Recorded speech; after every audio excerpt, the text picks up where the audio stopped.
বঙ্গবন্ধু কন্যার জন্মদিনে বিশেষ ক্যাম্পেইনে ৭৫ লাখ করোনা টিকাদান। কয়েকদিন থেকে নিউজে দেখতেছি প্রধানমন্ত্রীর জন্মদিন উপলক্ষে টিকা দেবে আর কি, মেসেজ আসে নাই, তারপরে এই সুযোগটা পাইছি, এই সুযোগে দিলাম। আজকে যে গণটিকায় অংশগ্রহণ করতে পেরেছি আমি খুবই গর্বিত। সহজ হয়েছে টিকাটা পাওয়া। আগামীকালকে যে সমস্ত জায়গায় টার্গেট ফুলফিল হবে না, অপেক্ষমান আছে তাদেরকে দেওয়া। সংগ্রাম মুখর বর্ণাঢ্য জীবনের ৭৫ বছরে প্রধানমন্ত্রী শেখ হাসিনা সব হারিয়েও দেশকে পৌঁছে দিয়েছেন বিস্ময়কর উত্থান পর্বে। আমি সব হারিয়েছি, কিন্তু জাতির পিতা যে আদর্শ শিক্ষা দিয়ে গেছেন তা সেই আদর্শ বুকে ধারণ করেই আমি এগিয়ে যেতে চেষ্টা করছি। দেখছিলেন প্রধান শিরোনাম। সন্ধ্যার সময় সঙ্গে আছি আমি জাফর সাদিক। এবার অন্যান্য শীর্ষ সংবাদ। আলাদা ৫ মামলায় বিএনপি চেয়ারপারসন বেগম জিয়ার জামিনের মেয়াদ বাড়ল ১ বছর। রমনা থানার নাশকতার মামলায় আদালতে মির্জা ফখরুল।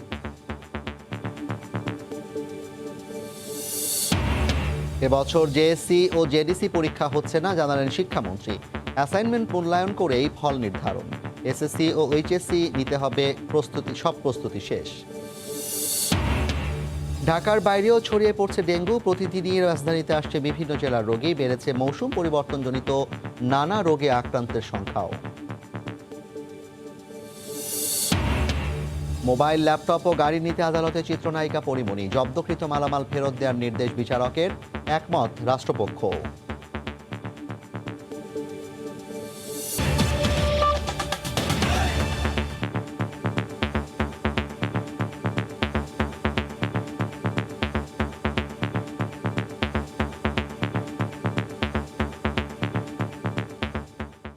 প্রধানমন্ত্রী শেখ হাসিনার ৭৫তম জন্মদিনে ৭৫ লাখ করোনা ভ্যাকসিন দেওয়ার লক্ষ্যে সারা দেশে হয়ে গেল একদিনের বিশেষ ক্যাম্পেইন।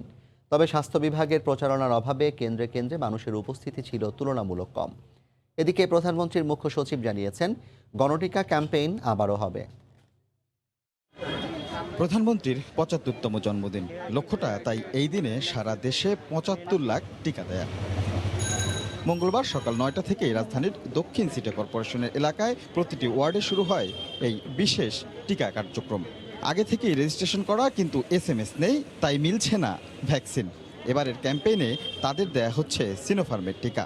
হতাশার ভিতরে ছিলাম, কিন্তু মেসেজ আসে নাই, তারপরে এই সুযোগটা পাইছি, এই সুযোগে দিলাম, ভালো হইলো। কয়েকদিন থেকে নিউজে দেখতেছি প্রধানমন্ত্রীর জন্মদিন উপলক্ষে টিকা দেবে আর কি, টিভিতে দেখে তারপর এখানে আসছি আর কি। তবে গতবারের ক্যাম্পেইনে রেজিস্ট্রেশন ছাড়া ভ্যাকসিন দেয়া হলেও এই দফায় কেবল এনআইডি নিয়ে কেন্দ্রে এসে টিকা না নিয়ে ফিরে গেছেন অনেকে। আমার আরও 2জন লোক আসছিল যে তারা রেজিস্ট্রেশন করে নাই, কিন্তু এখান থেকে বলছে যে রেজিস্ট্রেশন ছাড়া টিকা দেওয়া হবে না। আবার স্বাস্থ্য বিভাগের তড়িঘড়ি সিদ্ধান্তের কারণে প্রচারণা হয়েছে কম, তাই মানুষের উপস্থিতিও ছিল তুলনামূলক কম। এটা আসলে ওইরকম ভাবে মনে হয় প্রচার হয় নাই ভাইয়া। আমাদের জানা মতে আমাদের কলা বাগান, যেমন সামনে মসজিদ আছে, এগুলো কিন্তু বলা হয় নাই। এদিকে ধানমন্ডির গণটিকা কার্যক্রম পরিদর্শনে এসে প্রধানমন্ত্রীর মুখ্য সচিব জানিয়েছেন, নির্ধারিত ৭৫ লাখ শেষ হওয়া পর্যন্ত চলবে এই কার্যক্রম।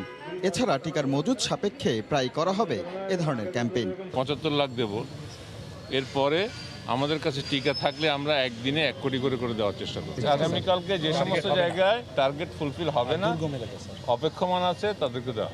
প্রতিটি ওয়ার্ডে একটি করে কেন্দ্রে 2টি করে বুথ, দেয়া হচ্ছে 500 করে ডোজ। রাশেদ লিমন, সময় সংবাদ, ঢাকা। সংগ্রামমুখর বর্ণাঢ্য জীবন তার, ছিল না জীবনের স্বাভাবিক গতিধারা। হাতের মুঠোয় জীবন বাজি রেখে পথ চলাই যার একমাত্র নিয়তি। সব হারিয়েও দেশকে তিনি পৌঁছে দিতে চান গৌরবোজ্জ্বল সাফল্যের অধ্যায়ে। অনমনীয় সেই সংগ্রামী ব্যক্তিত্ব দেশের প্রধানমন্ত্রী শেখ হাসিনা পা রাখলেন ৭৫ বছরে। প্রতিকূল পরিস্থিতি আর রক্তরঞ্জিত পথ পাড়ি দিয়েই তিনি দেশকে প্রতিষ্ঠিত করেছেন সম্মানের কাতারে। তার টানা এক যুগের নেতৃত্বে এক বিস্ময়কর উত্থান পর্বে বাংলাদেশ। বিস্তারিত জানাচ্ছেন দেবাশিস রায়। ১৯৪৭-এ দেশভাগের উত্তাল সময়ে ২৮ সেপ্টেম্বর টুঙ্গিপাড়ায় বঙ্গবন্ধু ও বঙ্গমাতার কোলে জন্ম নেন শেখ হাসিনা, সবার আদরের হাসু। জাতির পিতার জ্যেষ্ঠ এই সন্তান ঢাকাতেই থাকতেন বাবার সঙ্গে। রাজনৈতিক আবহের পরিবারে বেড়ে ওঠা এই নারী ছাত্রজীবন থেকেই সম্পৃক্ত রাজনীতির সঙ্গে। পিতার সংগ্রামমুখর নেতৃত্বের প্রতিটি অধ্যায়ে নীরব সাক্ষী হয়ে যেন শিখেছিলেন নেতৃত্ব আর আত্মোৎসর্গের মহামন্ত্র। 1975-এ আকস্মিক ঝড়ে ছিন্ন ভিন্ন হয়ে যায় তার পরিবার। বৈরী পৃথিবীতে 6 বছর নির্বাসিত থেকে 1981 সালে দেশে ফেরেন তিনি। বিপন্ন সেই সময়ে পিতার ঐশ্বর্যময় রাজনীতির সিঁড়িতে পা রেখে শুরু নতুন অধ্যায়ের। তিনি ফিরেছিলেন ইতিহাসের চ্যালেঞ্জ নিতে। ক্ষমতার মোহ পেছনে ফেলে চরম প্রতিকূল পরিস্থিতিতেও মাত্র 34 বছর বয়স থেকেই টানা 4 দশক ধরে দায়িত্ব বয়ে চলেছেন আওয়ামী লীগ প্রধান হিসেবে। আওয়ামী লীগ রাজনৈতিক দল হিসেবে তারা তার নেতৃত্ব বেছে নেবে বা জনগণ তার নেতা বেছে নেবে। প্রধানমন্ত্রী রূপে ঘটনাক্রমে বেঁচে যাওয়া এক মহাকাব্যের ট্র্যাজেডির নায়িকা হতে হয়েছে বঙ্গবন্ধু কন্যাকে। মৃত্যুর মুখোমুখি হয়ে কাঁটা বিছানো রক্তরঞ্জিত পথ বেয়েই তাকে চলতে হয় দিনের পর দিন। এখন পর্যন্ত 20 বার প্রাণনাশের ষড়যন্ত্র পরাভূত করে দেশের জন্য অবিরাম কাজ করে চলেছেন এই আপসহীন নেত্রী। আমি সব হারিয়েছি, মা, বাবা, ভাই, বোন, কিন্তু জাতির পিতা যে আদর্শ শিক্ষা দিয়ে গেছেন তা সেই আদর্শ বুকে ধারণ করেই আমি এগিয়ে যেতে চেষ্টা করছি। 4 দশক ধরে রাজনৈতিক প্রজ্ঞা আর আপসহীন নেতৃত্বের মাধ্যমে দেশের গণতান্ত্রিক রাজনীতির মূল স্রোতধারার প্রধান নেতা হিসেবেও প্রতিষ্ঠিত হয়েছেন তিনি। বিশ্বের সবচেয়ে দীর্ঘ সময় ক্ষমতায় থাকা নারী রাজনীতিকের পালকও এখন তার মুকুটে। এক যুগের সাহসিকতায় উন্নয়নের বিষয় এখন পুরো বাংলাদেশ। বৈশ্বিক সমস্যা থেকে শোষিত নিপীড়িত মানুষের অধিকার আদায়ের সংগ্রামেও অগ্রণী শেখ হাসিনা এখন বিশ্ব নেতাদের কাতারে। অসীম ধৈর্য দিয়ে নিষ্ঠুর বেদনা পাথর চাপার কষ্ট বয়ে চলেই মানুষের সমৃদ্ধ জীবন গড়ার প্রত্যাশায় নিজেকে উৎসর্গ করা শেখ হাসিনা বহু বাধার প্রাচীর টপকে আজ 75 বছরে পা রাখলেন। দেশের অগ্রযাত্রার সম্মুখে থেকে তিনি আমৃত্যু নেতৃত্ব দেবেন বলেই আশা দেশবাসীর। দেবাশিস রায়, সময় সংবাদ, ঢাকা। প্রধানমন্ত্রী শেখ হাসিনার 75তম জন্মদিন উপলক্ষে রাজধানীতে আলোচনা সভা করেছে আওয়ামী লীগ। এতে বক্তব্য রাখেন দলের সাধারণ সম্পাদক ওবায়দুল কাদের। এ সময় শৃঙ্খলা মেনে নেতাকর্মীদের শেখ হাসিনার নেতৃত্বে নির্বাচনের জন্য প্রস্তুত হওয়ার আহ্বান জানান তিনি বলেন, সংবিধান অনুযায়ী আগামী নির্বাচন হবে। এ নিয়ে রাজনৈতিক অস্থিতিশীলতা সৃষ্টির চেষ্টা করলে তা মেনে নেওয়া হবে না। বঙ্গবন্ধু কন্যা প্রধানমন্ত্রী শেখ হাসিনা পা রাখলেন 75 বছরে। আমরা শেখ হাসিনার কাছে কৃতজ্ঞ। ঘাত প্রতিঘাত সয়ে স্বজনহারা দলীয় প্রধান দেশকে যে অবস্থানে উন্নীত করেছেন তার উদযাপনে জন্মবার্ষিকী উপলক্ষে এই আলোচনা সভার আয়োজন। বঙ্গবন্ধু আন্তর্জাতিক সম্মেলন কেন্দ্রে বাংলাদেশ আওয়ামী লীগ আয়োজিত এই আলোচনা সভায় সভাপতি মণ্ডলীর সদস্য ডক্টর আব্দুর রাজ্জাক বলেছেন, সংবিধান অনুযায়ী আওয়ামী লীগের অধীনেই হবে জাতীয় নির্বাচন। আবারও হুমকি দিচ্ছে তত্ত্বাবধায়ক সরকার। বাংলাদেশের সংবিধানে তত্ত্বাবধায়ক সরকার বলে কোনো সরকার নাই। বাংলাদেশে আর কোনোদিন তত্ত্বাবধায়ক সরকার হবে না। এ সময় সাধারণ সম্পাদক ওবায়দুল কাদের বলেন, বহুদলীয় গণতন্ত্রের নামে তামাশার জন্ম দেয়া বিএনপির কাছে দেশবাসীর আর চাওয়ার কিছু নেই। নির্বাচন নিয়ে আজকে মাঠ ঘোলাও করবে, পানি ঘোলা করবে, দেশে বিশৃঙ্খলা সৃষ্টি করবে, যে কোনো সহিংসতা আমরা সমুচিত জবাব দিতে প্রস্তুত। সময় মতোই জাতীয় নির্বাচন হবে জানিয়ে কাদের বলেন, পলাতক কোনো আসামিকে প্রধানমন্ত্রী হিসেবে মেনে নেবে না জাতি। বাংলাদেশেও সময় মতো সংবিধান অনুযায়ী নির্বাচন হবে। নির্বাচন করবে আপনাদের প্রধানমন্ত্রীকে। পলাতক দণ্ডিত আসামি যদি নির্বাচনের নেতা হয়, জনগণ এই দণ্ডিত পলাতক নেতাকে কোনোদিনও এদেশের নির্বাচনের নেতা হিসাবে মেনে নেবে না।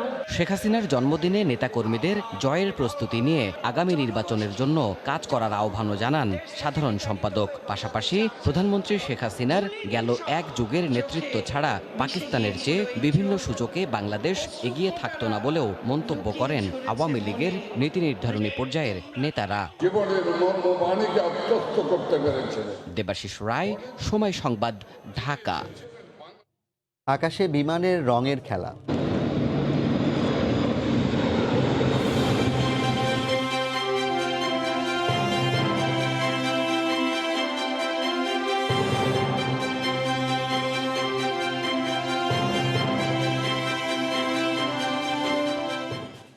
50 বছর পূর্তিতে বাংলাদেশ বিমান বাহিনীর ফ্লাই পাস্ট নিয়ে রিপোর্ট থাকছে সংবাদের শেষাংশে।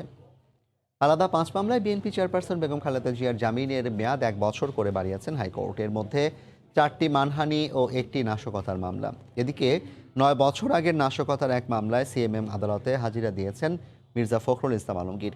এই মামলায় অভিযোগ গঠনের শুনানি হবে 16 ফেব্রুয়ারি। কুমিল্লায় বাসে আগুন দিয়ে মানুষ হত্যা এবং ঢাকা ও নড়াইলে করা 4টি মানহানির মামলায় বিএনপি চেয়ারপারসন বেগম খালেদা জিয়ার জামিনের মেয়াদ 1 বছর করে বাড়িয়েছেন হাইকোর্ট। জামিনের মেয়াদ বাড়ানোর বেগম জিয়ার আবেদনের প্রেক্ষিতে আলাদা 2টি বেঞ্চ এই আদেশ দেন।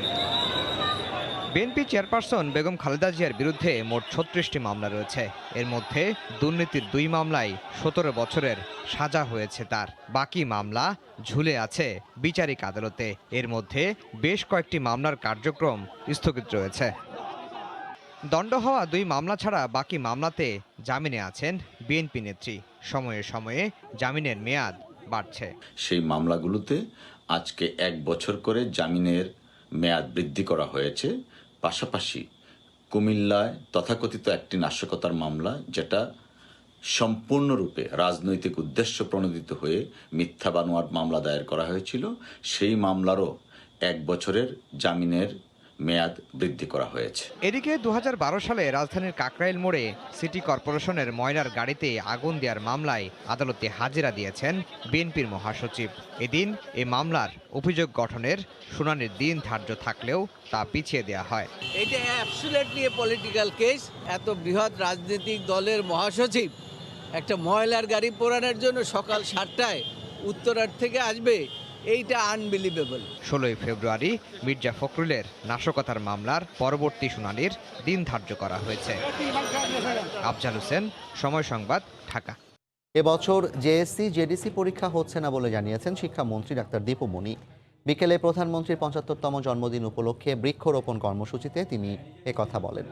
এছাড়াও সকালে আরও একটি অনুষ্ঠানে অংশ নিয়ে তিনি বলেন, এসএসসি ও এইচএসসি পরীক্ষার জন্য সরকারের সব ধরনের প্রস্তুতি সম্পন্ন হয়েছে। জেএসসি জেডিসি পরীক্ষা শুরু হওয়ার পর থেকেই এ নিয়ে আলোচনা সমালোচনা চলছিল। গত বছর করোনার কারণে শিক্ষার্থীদের অটোপাস দেওয়া হলেও এবছর পরীক্ষা হওয়া না হওয়া নিয়ে ছিল সংশয়। অবশেষে এ বিষয়ে এলো সিদ্ধান্ত। মঙ্গলবার বিকেলে সরকারি গণভবন উচ্চ বিদ্যালয়ে প্রধানমন্ত্রীর জন্মদিন উপলক্ষে এক অনুষ্ঠানে জেএসসি ও জেডিসি পরীক্ষার বিষয়ে শিক্ষামন্ত্রী জানান, শ্রেণীকক্ষের অ্যাসাইনমেন্টের উপর ভিত্তি করেই শিক্ষার্থীদের পরবর্তী শ্রেণীতে উত্তীর্ণ করা হবে। মনে হয় না এবছর আর আমরা জেএসসি নেবার সুযোগ পাবো, কারণ সামনেই ঠিক এসএসসি এইচএসসি আছে। আর আমাদের শ্রেণীর সমাপনী মূল্যায়ন সেটি সব ক্লাসের হবে। এদিকে সকালে আরেকটি অনুষ্ঠানে এসএসসি ও এইচএসসি পরীক্ষা নিতে সরকারের সব ধরনের প্রস্তুতি সম্পন্ন বলেও জানান শিক্ষামন্ত্রী। আমাদের সমস্ত প্রিপারেশন আছে। আমরা আশা করি ইনশাআল্লাহ এখন অতিমারীয় যে অবস্থায় আছে পরীক্ষাগুলো সময় মতো সুষ্ঠুভাবে সম্পন্ন হবে ইনশাআল্লাহ, সকলের সহযোগিতা চাই। এছাড়াও করোনা নিয়ে শিক্ষা প্রতিষ্ঠানের শিক্ষার্থীদের স্বাস্থ্যের বিষয়ে কোনো প্রকার ঝুঁকি নেওয়া হচ্ছে না জানিয়ে মন্ত্রী আরও বলেন, যেখানে সংক্রমণের তথ্য পাওয়া যাচ্ছে তাৎক্ষণিক ব্যবস্থা নেওয়া হচ্ছে। রোগীর সংখ্যা আগের চেয়ে সামান্য কমলেও এখনও নিয়ন্ত্রণহীন ডেঙ্গু পরিস্থিতি। শিশুদের আক্রান্ত হওয়ার চিত্র উদ্বেগজনক। রোগী আসছে ঢাকার বাইরে থেকেও, খালি নেই হাসপাতালে ডেঙ্গু কর্নারের শয্যা। চিকিৎসকদের শঙ্কা, বৃষ্টির কারণে আগামী মাসের শুরুতে ডেঙ্গু পরিস্থিতির আরও অবনতি হতে পারে। 24 ঘন্টায় ডেঙ্গু আক্রান্ত হয়ে 219 জন হাসপাতালে ভর্তি হয়েছেন, মারা গেছেন 2 জন। ফারুক ভূঁইয়া, রবিনের রিপোর্ট। ডেঙ্গু আক্রান্ত হয়ে 1 সপ্তাহের বেশি সময় ধরে নানা সমস্যায় ভুগছেন 8 বছরের শিশু শফিকুর রহমান। মুন্সিগঞ্জ থেকে সোমবার ভর্তি করা হয় ঢাকা শিশু হাসপাতালে। শারীরিক অবস্থা আরও অবনতি হলে লাগতে পারে আইসিইউ। ট্রিটমেন্ট করবো, আমি তো পারতেছি না, আমি অনেক ধারণা করে আমি টাকা নিয়ে আসছি। শফিকের মতো গত 7 দিনে অর্ধশত শিশু ডেঙ্গু নিয়ে ভর্তি হয়েছেন এই হাসপাতালে। আগের তুলনায় চাপ কমলেও এখনও রোগীতে পূর্ণ ডেঙ্গু কর্নারের সব শয্যা। ডেঙ্গুর প্রভাবে শিশুদের শরীরে নানা সমস্যার কারণে উদ্বিগ্ন অভিভাবকরা। আইসিইউতে 6 দিন রাখার পরে বেডে দিয়েছে আবার কালকে। একবার বলছে অবস্থা খুবই খারাপ, আপনার ছেলে নাও বাঁচতে পারে। টেম্পারেচার হচ্ছে আপনার কখনো 100% নিচে হয় না, সারা গাও চুলকাইতেছে, রাতে ঘুমাইতে দেয় না।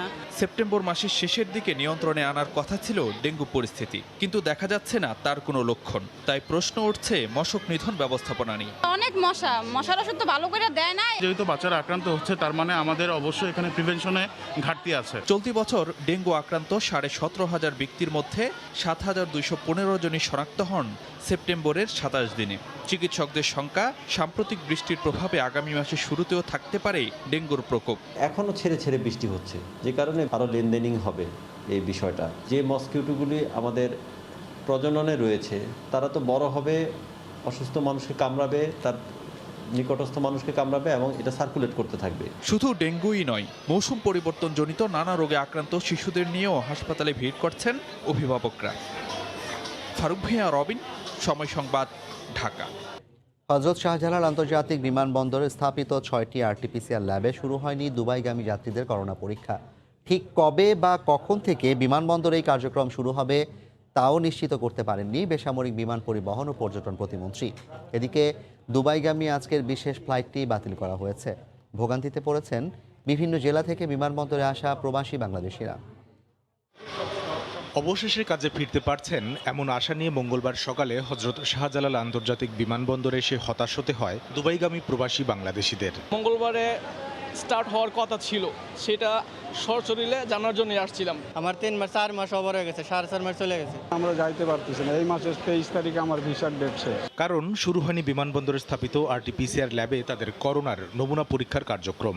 অথচ প্রায় 1 মাসের কর্মযজ্ঞ শেষে আজ থেকে দুবাইগামীদের করোনা পরীক্ষা শুরু হবে এমন খবর জেনেই তারা এসেছেন বিমানবন্দরে। এই ভোগান্তির শেষ চান দেশের অর্থনীতিকে মজবুত করতে বিদেশের মাটিতে ঘাম ঝরানো এই রেমিটেন্স যোদ্ধারা।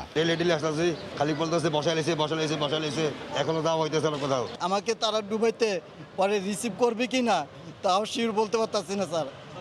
6 তারিখে পরে বিমানবন্দরে ল্যাব বসানোর কার্যক্রম শেষ হলেও দুবাই থেকে মেলেনি করোনা পরীক্ষা শুরুর সবুজ সংকেত। ঠিক কবে শেষ হবে দুবাইগামী প্রবাসীদের ভোগান্তি তার সদুত্তর নেই কারো কাছে। আমাকে 2 রাষ্ট্রদূতই কনফার্ম করেছেন যে তাদের এই অনুমোদনের একটা লাস্ট পর্যায়ে আছে, এখন শুধু ওই কমিটির সিগনেচারের অপেক্ষা আছে। তাদের অ্যাপ্রুভালের জন্য এই টেস্টগুলো পাঠানো হয়েছে, কিন্তু তারা একটি আউট অফ 6 একটি ল্যাবের সারা উইন্ডোগুলার অনুমোদন এখন পর্যন্ত দেয় নাই। গত 30 আগস্ট বিমান ওড়ার 6 ঘন্টা আগে বাংলাদেশ থেকে দুবাইগামী যাত্রীদের বিমানবন্দরে র্যাপিড পিসিআর টেস্ট বাধ্যতামূলক করে নির্দেশনা জারি করে সংযুক্ত আরব আমিরাত। সেই নির্দেশনা আমলে নিয়ে বিমানবন্দরে 6টি আরটিপিসিআর ল্যাব স্থাপন করেছে সরকার।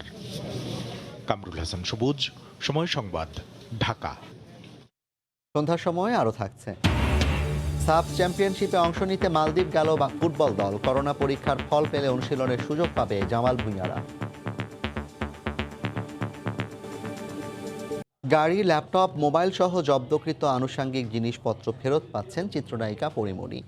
রাষ্ট্রপক্ষ আপত্তি না জানানোয় আজ জব্দকৃত 16টি মালামাল ফেরত দেওয়ার আদেশ দেন আদালত। এ আদেশে সন্তুষ্ট পরিমণি। এদিকে আদালতের আদেশের পর গণমাধ্যমের সামনে কে কথা বলবে এ নিয়ে রাষ্ট্রপক্ষের 2 আইনজীবীর তর্কাতর্কি হয়েছে। প্রায় 2 মাস পর নিজের ব্যবহৃত গাড়ি, ল্যাপটপ, মোবাইল, মেকআপ বক্স ফেরত পেতে আদালতে চিত্রনায়িকা পরিমণি। জব্দকৃত এই আনুষঙ্গিক জিনিসপত্র ফেরত দেওয়ার পক্ষে মতও দিয়েছেন মামলার তদন্ত কর্মকর্তা। আপত্তি নেই রাষ্ট্রপক্ষের আইনজীবীদের। ভিড় এড়াতে এদিন পরিমণিকে দেয়া হয় পর্যাপ্ত নিরাপত্তা। মঙ্গলবার এ নিয়ে শুনানি হয়। পরে জব্দকৃত 16টি আলামত পরিমণিকে বুঝিয়ে দেওয়ার আদেশ দেন আদালত। তবে চাওয়া মাত্র এগুলো আবার জমা দিতে হবে তাকে। এই আদেশের পর গণমাধ্যমের সামনে কে কথা বলবেন তা নিয়ে রাষ্ট্রপক্ষের 2 আইনজীবীর মধ্যে কিছুক্ষণ তর্কাতর্কিও হয়। এখানে তদন্তকারী কর্মকর্তা তিনি বলেছেন যে যেহেতু এটা মাদক মামলা, এগুলো জিম্মায় দিলে পরে তার এই তদন্তে কোনো ব্যাঘাত ঘটবে না। আমরা বলেছি যে যেহেতু গাড়িটি একটি ব্যাংকের থেকে লোন নিয়ে কেনা, সেহেতু এই গাড়ি দিলে পরে বা এগুলো দিলে পরে আমাদের রাষ্ট্রপক্ষে কোনো আপত্তি থাকবে না। আইনজীবী জানান, আদালতের এই আদেশে সন্তুষ্ট পরি। গাড়ি না থাকায় এতদিন নিরাপত্তাহীনতায় ছিলেন বলেও জানান তিনি। যে বাসার ঠিকানাটা সবাই জেনে যাওয়ায় প্রতিদিনই তার বাসার সামনে লোকজন ভিড় করে এবং নিরাপত্তাহীনতায় ভুগতেছেন উনি, যার কারণে গাড়িটি তার খুবই এসেনশিয়াল ছিল এবং তিনি সন্তুষ্ট যে গাড়িটি জিম্মায় পেলেন। আগামী 10 অক্টোবর এই মামলায় অভিযোগপত্র দাখিলের দিন ধার্য রয়েছে। গত 4 আগস্ট পরিমণিকে গ্রেফতার করে র্যাব। 27 দিন জেল খাটার পর 1 সেপ্টেম্বর কারামুক্ত হন এই চিত্রনায়িকা। আফজাল হোসেন, সময় সংবাদ, ঢাকা। হেফাজত নেতা মাওলানা মামুনুল হকের সমালোচনা করে ফেসবুকে পোস্ট দেওয়ার অপরাধে পুলিশের দায়ের করা ডিজিটাল নিরাপত্তা আইনের মামলায় প্রায় 7 মাস কারাগারে থাকার পর মুক্তি পেলেন ঝুমন দাস। সন্ধ্যা 6:30টায় সুনামগঞ্জ কেন্দ্রীয় কারাগার থেকে মুক্তি পান তিনি। কারাগার থেকে বেরিয়ে সবার প্রতি কৃতজ্ঞতা জানান ঝুমন দাস। গত বৃহস্পতিবার হাইকোর্ট থেকে জামিনের আদেশ দেওয়া হয়। মঙ্গলবার বিকেলে সুনামগঞ্জ আদালতে জামিনের আদেশ পৌঁছালে তাকে মুক্তির আদেশপত্র কারাগারে পাঠান বিচারক। গত 16 মার্চ সাল্লার নোয়াগাঁও গ্রামের ঝুমন দাসের ফেসবুক আইডি থেকে হেফাজত ইসলামী সাবেক নেতা মাওলানা মামুনুল হককে সমালোচনা করে ফেসবুক পোস্ট দেওয়া হয়। এরই প্রক্রিয়ায় হেফাজত ইসলামের সমর্থকরা 17 মার্চ হিন্দু অধ্যুষিত নোয়াগাঁও ও গ্রামের 88টি বাড়িতে হামলা, লুটপাট ও ভাঙচুর করে। ডিজিটাল নিরাপত্তা আইনের মামলায় 16 মার্চ ঝুমন দাসকে গ্রেফতার করে পুলিশ। সন্ধ্যার সময়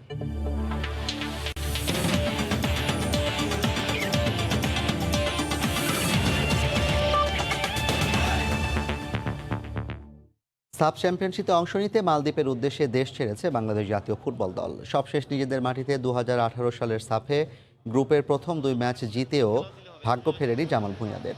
গ্রুপ পর্ব থেকে বিদায়ের খরা এবার কাটাতে চায় বাংলাদেশ। জেমির বিদায়ের পর বাংলাদেশের কান্ডারি অস্কার ব্রুজন দায়িত্ব নিয়ে খুব বেশি দিন শিশুদের অনুশীলন করাতে পারেননি কোচ। তারপরও তিনি আশাবাদী। ফুটবলাররাও লিগে খেলার মধ্যে থাকায় আত্মবিশ্বাসী মাঠের পারফরমেন্স নিয়ে। মালদ্বীপে পৌঁছে করোনা পরীক্ষা করা হবে জামাল তপুদের। সাব চ্যাম্পিয়নশিপের শুক্রবারের প্রথম ম্যাচে শ্রীলঙ্কার বিপক্ষে মাঠে নামবে অস্কার ব্রুজনের দল।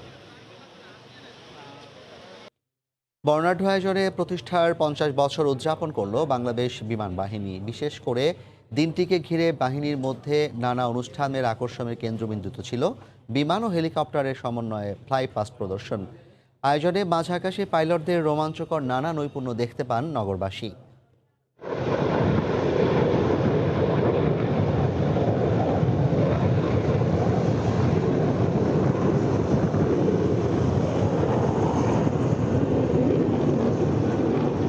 এ আকাশ আমার, এ আকাশের বুকে কর্তৃত্ব আমার।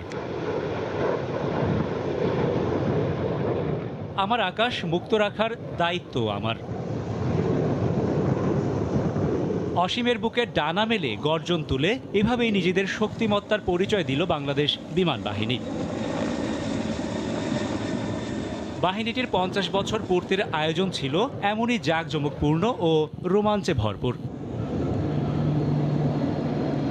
19টি PT-6 বিমান একযোগে নীল আকাশে ফুটিয়ে তোলে বাহিনী প্রতিষ্ঠার 50 বছর।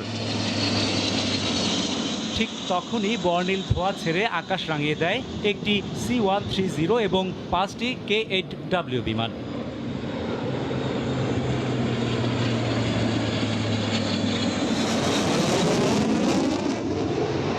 এক পর্যায়ে ধেয়ে আসে MiG-29 সঙ্গে নিয়ে 4টি F-7 যুদ্ধ বিমান সম্মিলিতভাবে তৈরি করে ভিক্টোরি ফরমেশন।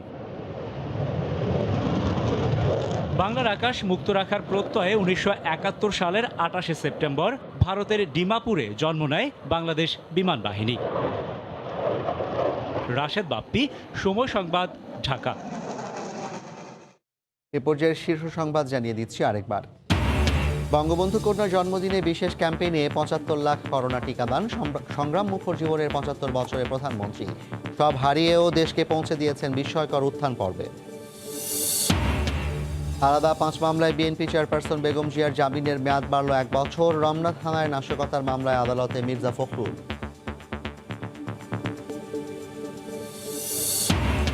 এবং এবছর জেএসসি ও জেডিসি পরীক্ষা হচ্ছে না জানালেন শিক্ষামন্ত্রী। অ্যাসাইনমেন্ট মূল্যায়ন করেই ফল নির্ধারণ। এসএসসি ও এইচএসসি নিতে সব প্রস্তুতি শেষ। এই ছিল সন্ধ্যার সময়। সঙ্গে থাকুন সময়ের।